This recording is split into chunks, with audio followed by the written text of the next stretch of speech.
The hunger is a hollow stone in the belly of every member of the Stonebreaker clan. It has been the guiding feeling for 3 turns of the moon, a gnawing emptiness that makes the sun harsher, the nights colder, and the future a narrowing tunnel of dust. They are a clan of Homo Habilis, the clever ones, the tool makers, but their ingenuity has met its match. Here, in this sun-scorched basin, the land offers a cruel joke bounty of food they cannot reach. Giant, stone-like nuts, larger than a man's head, lie scattered amongst the ferns.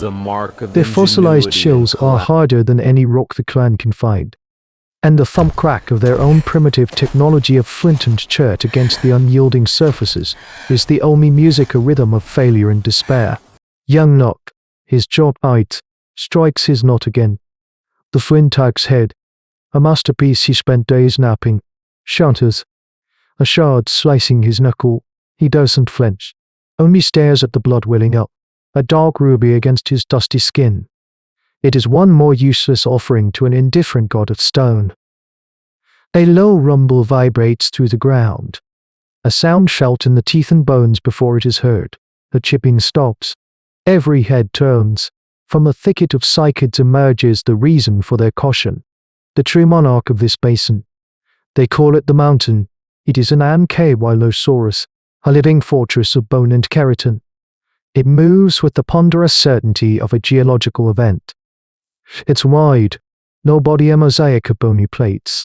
The osteoderm is embedded in its hide shimmering like river pebbles. It is utterly impervious. The clan has seen an Allosaurus break its teeth on that armor.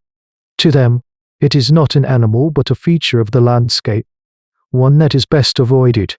It grazes idly, its massive head tearing up ferns, oblivious to the small, hungry figures who have frozen on the rocks above. The mountain is territorial.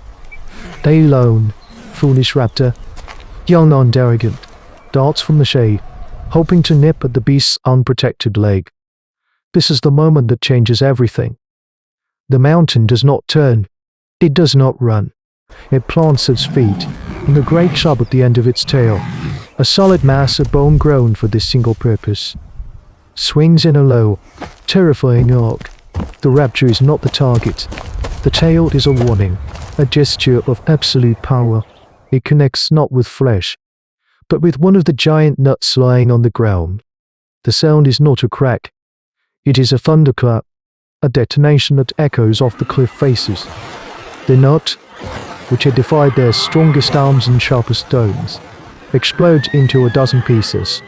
For a heartbeat, the air is filled with the scent of rich, fatty meat. The clan stares, their hunger forgotten, replaced by a cold, electric shock of awe. Nock's eyes, wide with disbelief, flick from the shattered nut to the impassive, grazing beast.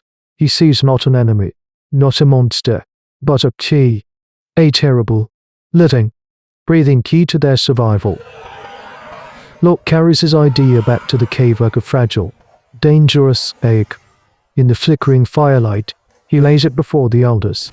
Mora, whose face is a map of droughts and lost children, listens with a stony silence. He speaks of lowering the mountain, of using its anger as they would use a river's current or a lightning strike fire.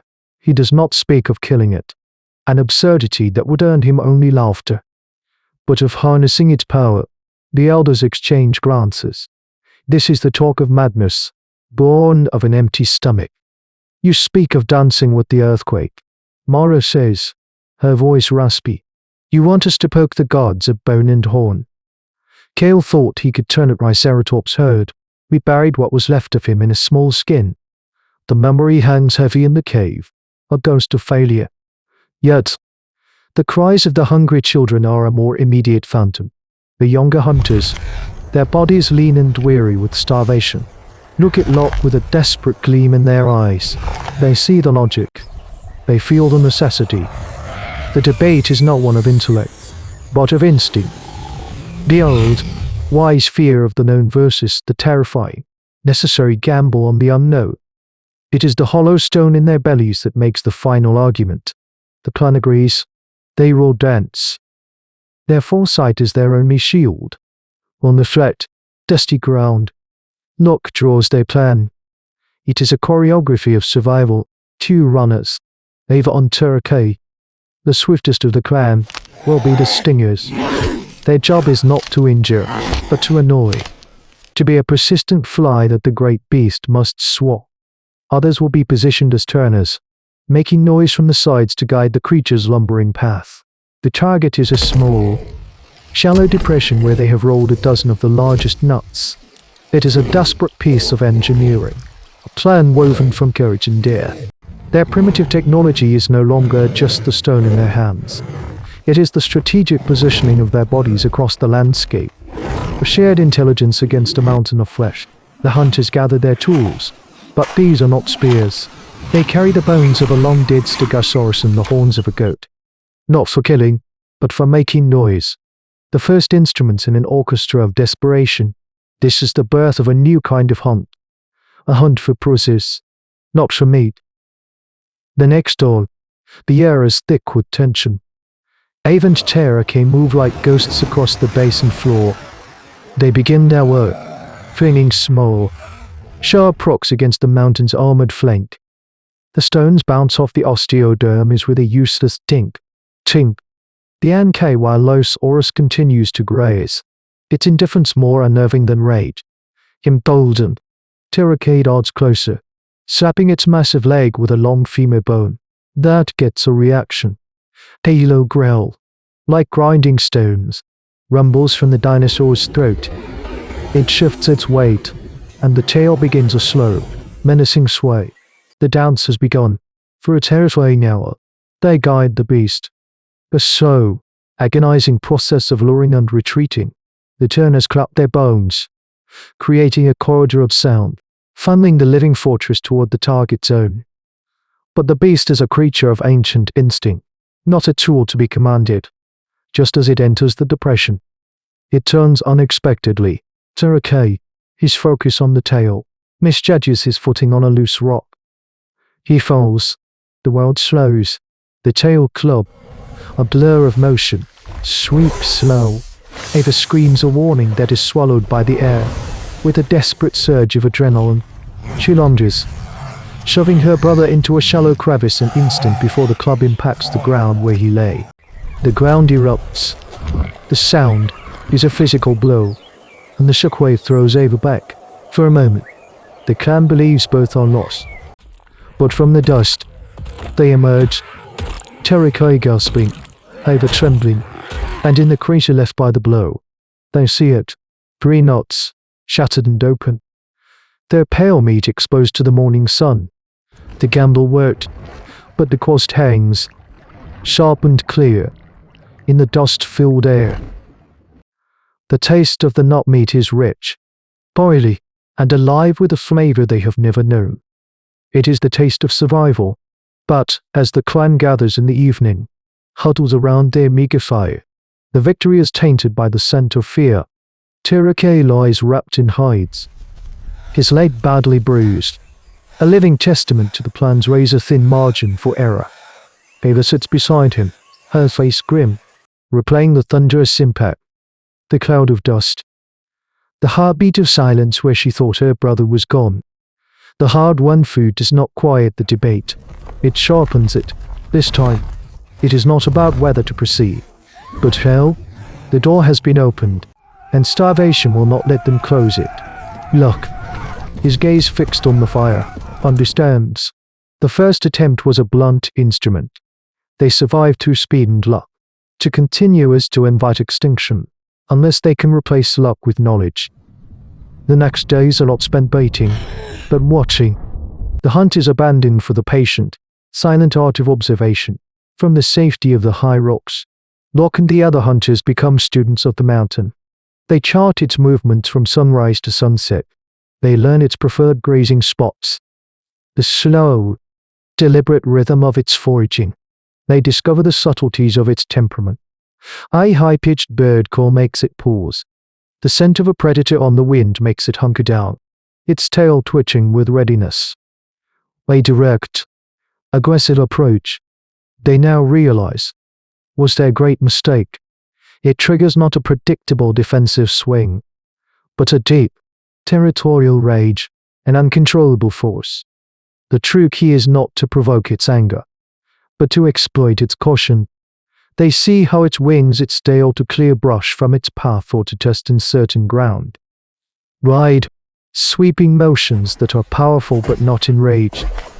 This is the rhythm they must learn to dance to. Armed with this new understanding, they devise a new strategy, one built on finesse instead of fear. They no longer use themselves as direct bait. Instead, they create disturbances at a distance. Two hunters, hidden, will strike a large boulder with heavy stones, creating a sharp, echoing clack-clack that mimics the sound of a rival Ankylosaurus challenging for territory. The mountain, hearing this, responds not with a charge, but with a display of defensive power. It plants its feet and swings its tail in a wide, wounding arc. The clan has learned to predict the exact landing zone of this swing. They have spent the morning carefully, silently, rolling a line of nuts into this zone. The sound comes, the tail swings, the thunderclap echoes, and the nuts shatter. No one is in danger. No one is chased. The living hammer has been wielded at a distance. They wait for the great beast to graze onward, its territorial duties satisfied, before descending like spirits to collect their bounty. The polished keratin OUS sheath of its tail club gleams in the sun, no longer just a weapon of terror, but a tool they have learned to operate. This is a profound moment in hominid history, a quiet revolution in the long war for survival in this prehistoric world. We pull back from the dust of the basin, from the small figures gathering their impossible harvest. The story of the Stonebreaker clan is more than a tale of survival. It is the fossilized record of a thought. It is the moment our human ancestors looked upon the brutal machinery of the world, a force of nature embodied in bone and armor, and did not see a god to be worshipped or a demon to be fled, but a system to be understood. Their intelligence became a lever, allowing them to move a power infinitely greater than themselves. This single act of redirecting overwhelming force, of transforming a mortal threat into a vital tool, is the very bedrock of human ingenuity. It is the ghost that haunts the blueprints of every dam that tames a river, every sail that catches the wind, every engine that harnesses fire. They did not conquer the dinosaur. They outthought it, weaving themselves into the fabric of its power, and in doing so, they hammered out the first, defiant spark of the world that was to come, proving that the greatest weapon in the history of this planet was never tooth or claw, but the mind that could see a hammer in the thundering tail of a mountain. What terrible force of nature would humanity learn to harness next? The chronicle is written. The echoes fade into the stone. The river of time flows deeper, where shadows learn to swim.